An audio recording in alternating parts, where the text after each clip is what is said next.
Dari mana sebenarnya angka-angka di ijazah itu didapat?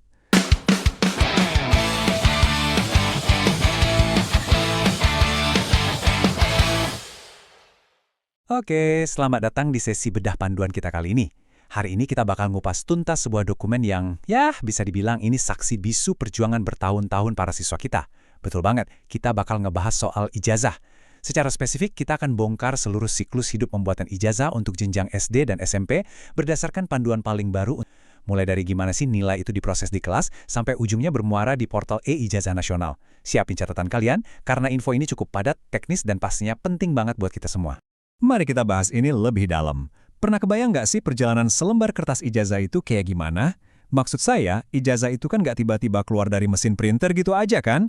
Ada perjalanan panjang banget di baliknya. Mulai dari meja guru yang olah nilai sedemikian rupa, sampai ke meja operator sekolah yang harus berhadapan dengan portal administrasi e-ijazah yang super ketat. Nah, hari ini kita bakal ngikutin rute kronologis tersebut, langkah demi langkah. Ini dia peta jalan kita untuk hari ini. Pertama, asal-usul nilai ijazah. Kedua, sistem bobot dan persentasenya. Ketiga, syarat kelulusan SD dan SMP. Keempat, alur kerja web e-ijazah. Kelima, urusan upload foto dan SPTJM. Dan yang terakhir, proses pengesahan sampai pencetakannya. Kita bakal bergerak lumayan cepat nih buat membedah aturan untuk Bapak Ibu guru di kelas, sekaligus ngebahas prosedur sistem buat para operator pahlawan di balik layar. Bagian 1. Asal-usul nilai ijazah. Sebelum kita ngomongin aplikasi atau portal digital apapun, kita harus jawab satu pertanyaan mendasar dulu. Dari mana sebenarnya angka-angka di ijazah itu didapat? Nah, menurut Panduan Pembelajaran dan Asesmen edisi revisi 2025, pengolahan nilai akhir untuk ijazah itu diserahkan sepenuhnya ke masing-masing satuan pendidikan. Betul, sekolah punya otonomi penuh di sini. Nilainya nanti diberikan di akhir semester genap. Tapi ingat ya, panduan ini sangat menekankan kalau guru wajib melakukan pemantauan secara berkelanjutan sepanjang proses belajar. Jadi nggak cuma ngelihat hasil ujian akhir doang, seolah-olah itu tebak-tebakan berhadiah. Nilai ini harus benar-benar jadi cerminan utuh dari proses belajar siswa. Bagian 2. Sistem bobot dan persentase. Sekarang kita masuk ke bagian matematikanya nih. Gimana sistem penilaiannya? Kementerian sebenarnya ngasih fleksibilitas buat guru dengan ngasih 2 metode resmi untuk ngolah nilai asesmen sumatif. Dan tabel ini secara brilian mengilustrasikan gimana data kualitatif itu diubah jadi angka kuantitatif. Coba perhatikan data penilaian milik siswa bernama Edo ini yang kita ambil langsung dari Panduan 2025. Di situ kelihatan banget gimana nilai Edo diproses lewat pembobotan materi yang beda-beda buat ngehasilin satu nilai akhir. Mari kita bedah lebih detail mekanismenya biar nggak ada yang pusing. Gini, kalau sekolah kalian pakai opsi pembobotan, metode ini tuh pas banget buat materi pelajaran yang sifatnya progresif atau tingkat kesulitannya makin naik di akhir semester. Misalnya, materi pertama dikasih bobot 20%, materi kedua 20%, materi terakhir yang paling susah dikasih 40%.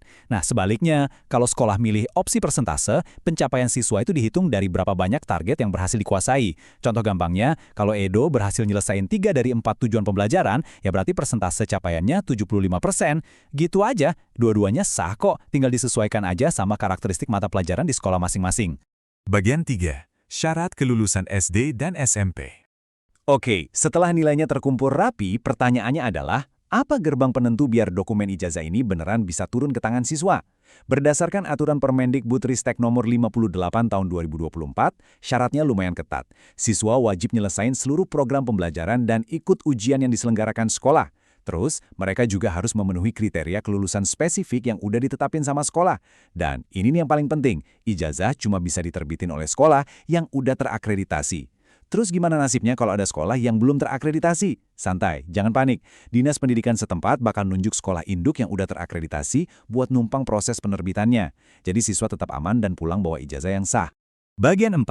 Alur kerja web e-ijazah. Tadi kita udah lihat sisi akademis di kelas. Sekarang saya mau ngomong langsung sama para pahlawan di balik layar, operator sekolah.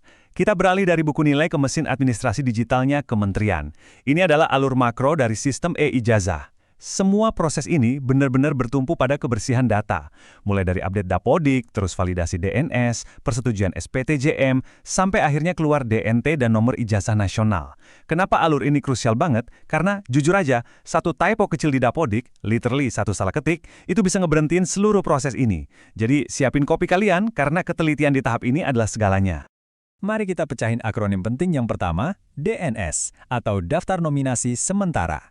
Daftar nama siswa di portal e-ijazah ini nggak bakal pernah muncul kalau data dasar mereka, kayak NISN dan NIK, nggak valid atau nggak sinkron di Dapodik.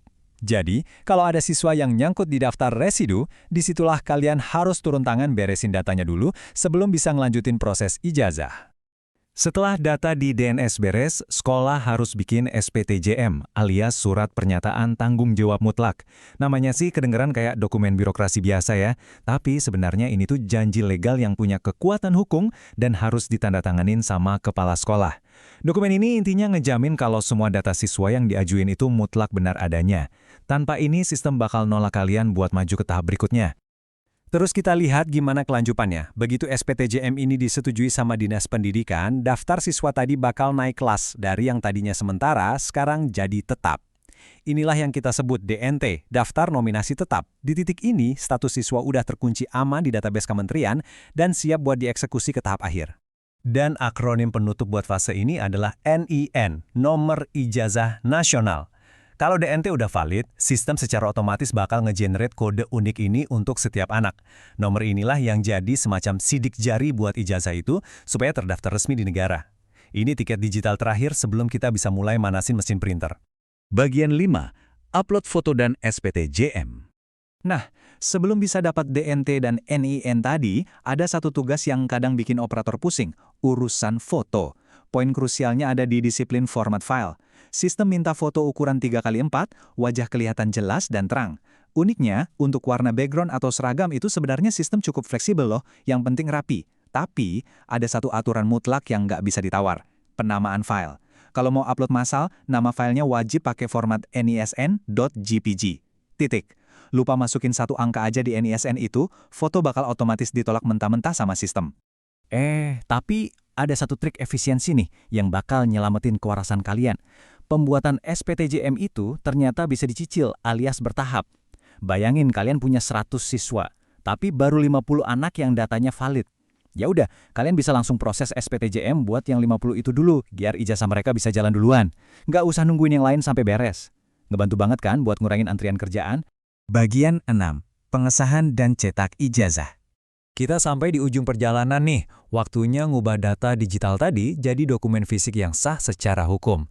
Di portal e-ijazah ini, metode pengesahan dibagi jadi 2, dan jangan sampai salah pilih karena fatal akibatnya. Kalau sekolah milih tanda tangan basah, ya berarti Kapsek tanda tangan pakai pulpen asli, foto bisa ditempel manual, dan yang paling penting, wajib kena stempel sekolah. Tapi, kalau kalian milih tanda tangan elektronik, fotonya wajib digital, dan tolong dicatat baik-baik, ijazah elektronik ini haram hukumnya dicap pakai stempel sekolah. Ngesah pakai stempel manual di ijazah elektronik malah bakal merusak validitas barcode yang ada di situ. Yang nggak kalah menarik adalah soal kertasnya. Kalian nggak bisa asal masukin kertas HVS sembarangan ke printer.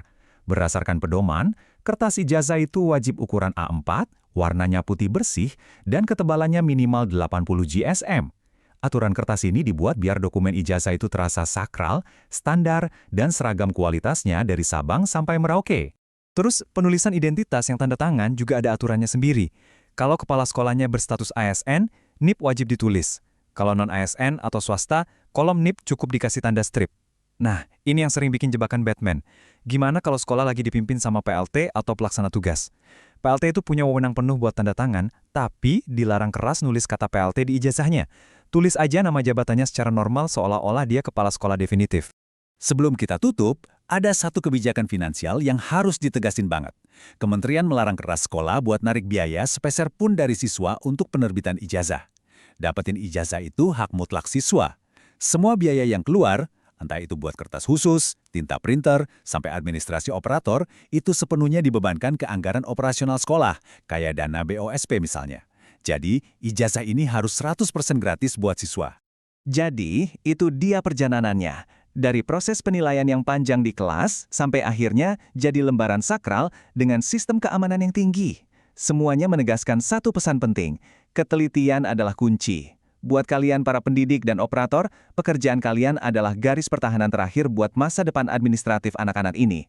Satu typo aja, itu beneran bisa nunda langkah mereka buat daftar ke jenjang selanjutnya. Jadi, sambil kita akhiri sesi ini, coba refleksikan sebentar. Udahkah data-data yang kalian input hari ini benar-benar bersih dan siap divalidasi? pastikan semuanya udah sempurna ya. Terima kasih banyak udah ngikutin pembahasan teknis yang padat ini.